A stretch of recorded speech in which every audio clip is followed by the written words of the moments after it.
Bertemu kembali dalam Fokus minggu depan dan pastinya hari ini berlangsung program sebenarnya melibatkan Datuk Rossul Wahid, Timbalan Menteri Perdagangan Dalam Negeri, Koperasi Dalam Negeri, Hal Ehwal Pengguna, melibatkan isu terutamanya apabila kita bercakap berkenaan dengan Ramadan ini, iaitu berkait dengan makanan yang mungkin terpaksa dibuang. Makanan sama ada makanan yang belum disentuh ataupun termasuk juga makanan yang mungkin buffet Ramadan dan sebagainya, terdapat pembaziran, ambil terlalu banyak dan terpaksa dibuang, dan itu antara perkara yang saban hari, saban tahun kita akan bercakap perkara yang sama, iaitu dari segi isu pembaziran makanan, sama ada di hotel-hotel, buffet Ramadan di restoran maupun di kediaman sendiri apabila membeli belah di Bazar Ramadan dan sebagainya.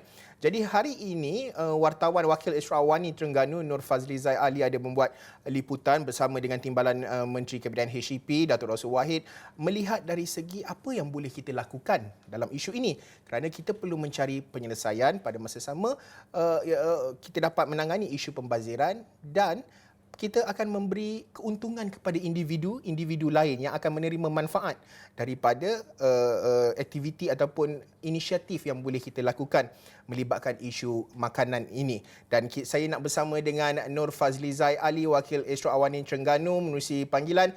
Fazlizai, terima kasih kerana sudi bersama dengan Isra Awani untuk petang ini dalam Fokus minggu depan.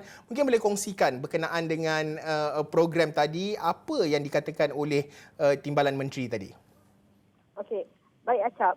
Bermula esok umat Islam akan mula berpuasa dan lazimnya bila Ramadan ni ada saja isu tentang pembaziran makanan yang akan keluar Acap. Dan bagi mengelakkan pembaziran makanan khususnya pada bulan Ramadan ini, Kementerian Perdagangan Dalam Negeri dan Hal Ehwal Pengguna menyarankan industri perhotelan dan juga catering untuk menyalurkan lebihan makanan yang masih baik dan belum disentuh itu kepada food bank. Di mana Timbalan Menterinya Datuk Rossul Wahid memaklumkan makanan tersebut akan melalui proses retort dan dimasukkan ke dalam bekas kedap udara dan dipanaskan pada suhu 125 darjah Celsius untuk memastikan ianya selamat dimakan. Menerusi teknologi yang diperkenalkan itu juga, di mana lebihan makanan yang masih baik itu dapat disimpan untuk jangka masa yang panjang dan dapat diagihkan kepada golongan yang memerlukan. Dan ini merupakan teknologi ini merupakan langkah inovatif untuk mengumpul dan juga menyelamatkan makanan itu sebelum diagihkan kepada golongan sasar dan sekaligus mengelakkan pembaziran seperti tahun-tahun sebelumnya. Dan setakat ini Acap terdapat 4 buah mesin retort di seluruh negara, iaitu di Terengganu, Perlis, Kuala Lumpur dan Johor. Kerajaan juga kini dalam perancangan untuk menambah 9 lagi mesin tersebut dalam usaha untuk kita mengurangkan pembaziran khususnya pada bulan Ramadan Acap, yang lazimnya kita sebut akan berlaku pembaziran makanan, pembuangan sisa dan sebagainya Acap. Fazlizai, kalau saya nak memetik apa yang dikatakan oleh Timbalan Menteri, iaitu pada bulan puasa tahun lepas 17 tan sisa ataupun makanan dibazirkan.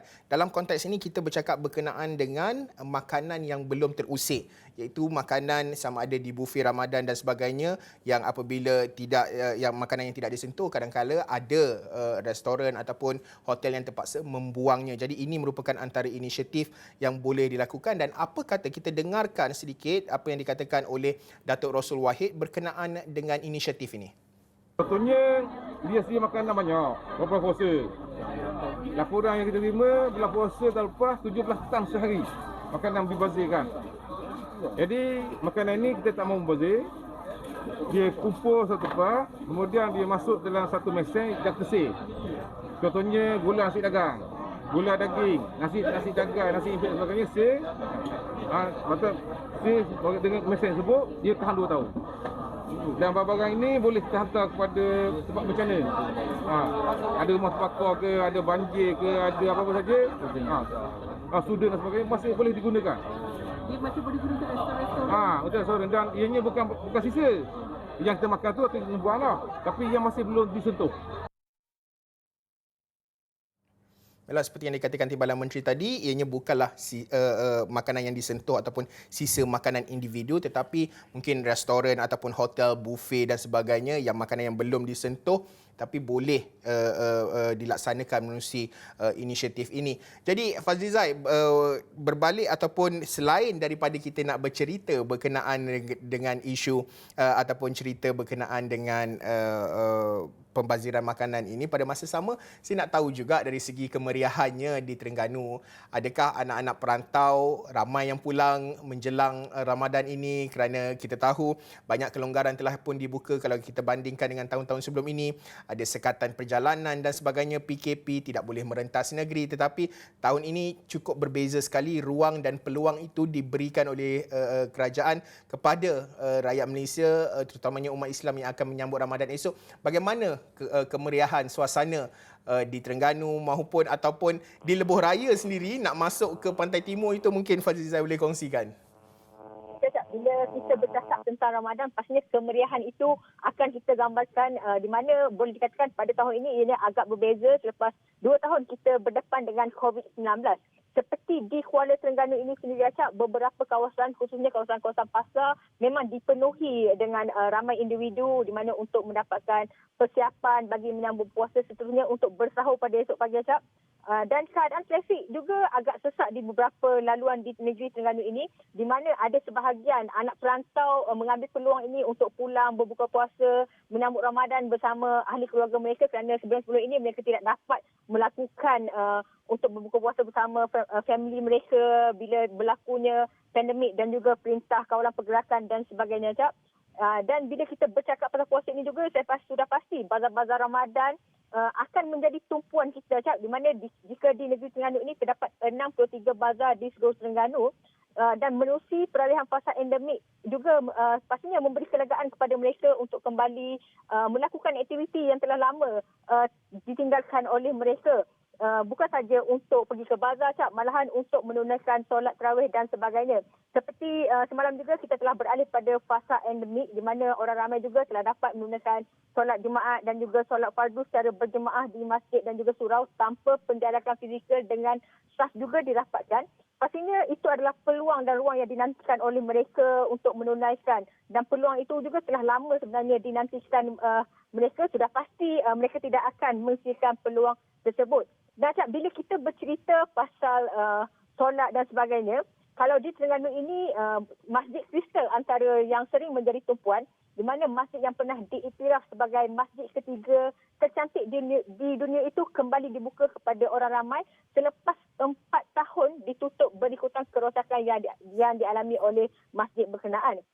Penutupan masjid berkenaan sejak tahun 2018 itu sebagai langkah keselamatan sepanjang proses perbaikan dilaksanakan, dan bermula hari ini, Acap, Masjid Kristal itu akan digunakan untuk solat tarawih dan juga aktiviti keagamaan sepanjang Ramadan ini, di mana kapasiti masjid itu mampu memuatkan 1,000 orang jemaah pada satu-satu masa, dan pelbagai lagi aktiviti keagamaan turut dilaksanakan di Masjid Terbabit sepanjang bulan Ramadan ini, Acap. Justru itu orang ramai diseru untuk sama-sama mengimarahkan masjid di sepanjang bulan Ramadan ini. Baik, Cak, dalam kemeriahan kita untuk menyambut Ramadan Syawal dan melakukan pelbagai aktiviti menerusi peralihan fasa endemik ini, sudah pastilah orang ramai tidak boleh memandang ringan dengan SOP yang telah ditetapkan, kerana kita masih lagi sama-sama perlu menjaga SOP itu dalam mengekang pandemik COVID-19 ini daripada terus serius, Cak. Ya, Fazlizai mungkin boleh kongsikan dari segi respon, kerana difahamkan saya lihat juga laporan yang dikongsikan oleh Fazlizai ada ke Masjid Rusila dan juga Masjid Kristal sendiri, melihat dari segi persiapan termasuk pelaksanaan solat Jumaat semalam dan juga dari segi SOP-nya, persiapan untuk Ramadan. Bagaimana dari segi persiapan Ramadan di peringkat pengurusan masjid-masjid ini? Bagaimana kesiapsiagaan mereka, kerana kita tahu seperti perkongsian rakan di Kelantan, Muhafandi menyatakan bahawa kita tahu kadar vaksinasi di Kelantan agak rendah dan juga mereka di Kelantan juga sering menggalakkan orang ramai ataupun warga Kelantan untuk terus ataupun segera mendapatkan vaksinasi maupun termasuklah suntikan dos penggalak. Bagaimana pula dengan Terengganu, penerimaan di peringkat pengurusan masjid, pelaksanaan persiapan dan juga rakyat di negeri Terengganu itu sendiri untuk Ramadan esok? Untuk persiapan bagi menyambut Ramadan ataupun untuk mengimarahkan masjid ini telah dilakukan sebab sejurus mereka tahu boleh melakukan solat tanpa fizikal ini, pastinya persiapan rapi telah dilakukan oleh pihak-pihak pengurusan masjid di mana bukan saja mereka telah melakukan sanitasi bagaimana persiapan-persiapan yang lain. Dan saya boleh katakan warga-warga ataupun jemaah-jemaah ini sangat berdisiplin kerana mereka sering mengamalkan SOP yang telah ditetapkan oleh kerajaan selain mereka patuh dengan membawa sejadah sendiri dan memakai mask sepanjang berada di kawasan masjid. Dan begitu juga dengan vaksin di mana bila untuk memasuki kawasan masjid ini mereka akan memastikan mereka yang telah lengkap menerima vaksinasi akan dibenarkan masuk ke dalam kawasan berkenaan. Dan bagi kanak-kanak yang berumur 7 tahun pula mereka boleh dibenarkan ke masjid dengan ibu bapa. Dan boleh dikatakan jika di negeri Terengganu ini kadar vaksinasi bagi orang dewasa ianya agak terkawal, namun kebimbangannya apabila untuk PC Kids ianya agak rendah. Di mana baru-baru ini saya dimaklumkan Terengganu berada di tangga kedua terendah bagi suntikan vaksinasi untuk kanak-kanak. Baik, terima kasih Nur Fazliza Ali berkongsi berkenaan dengan perkembangan terkini inisiatif yang dilakukan KPDN HCP termasuklah persiapan menjelang Ramadan ini melihat kepada inisiatif dan juga bagaimana pihak pengurusan masjid, persiapan dan sebagainya di negeri Terengganu. Terima kasih Nur Fazliza Ali, Wakil Astro Awani Terengganu, dan pastinya pelbagai perkongsian menarik akan kami bawakan. Fokus minggu depan akan ada lagi satu siri esok untuk melihat dari segi kandungan-kandungan menarik di Astro. Bagaimana pula di Astro Overseas. InsyaAllah kami akan bawakan esok. Sekian saja fokus minggu depan untuk waktu ini. Saya Haris Ashraf Hasnan. Salam hormat. Sempurnakan Ramadan kali ini. Assalamualaikum. Sekarang ni bulan Ramadan. Perbanyakkan amal ibadah. Sucikan hati dan perlakuan. Perumpamaan muda tinggi. Be nice. Pelbagai kisah drama. Kau dengar dia tak pernah sebulu. Macam mana boleh jatuh cinta? Dah jodoh. Kau jangan main-main dengan aku. Sebagai pedoman hidup. I think it can go big. Aku minta maaf. Kita masih dapat bersama. Helak hawa, imbat jiwa. Siapa untuk membuka hari ini? Juadah dan hidangan membuka selera. Isn't that fantastic? Bulan ini, hayati dan nikmatinya. Berbagi itu perbuatan yang mulia. Pelbagai rancangan menarik.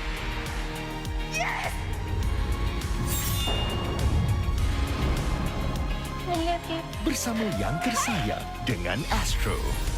Salam Ramadan Al-Mubarak. Semangat lebaran kita.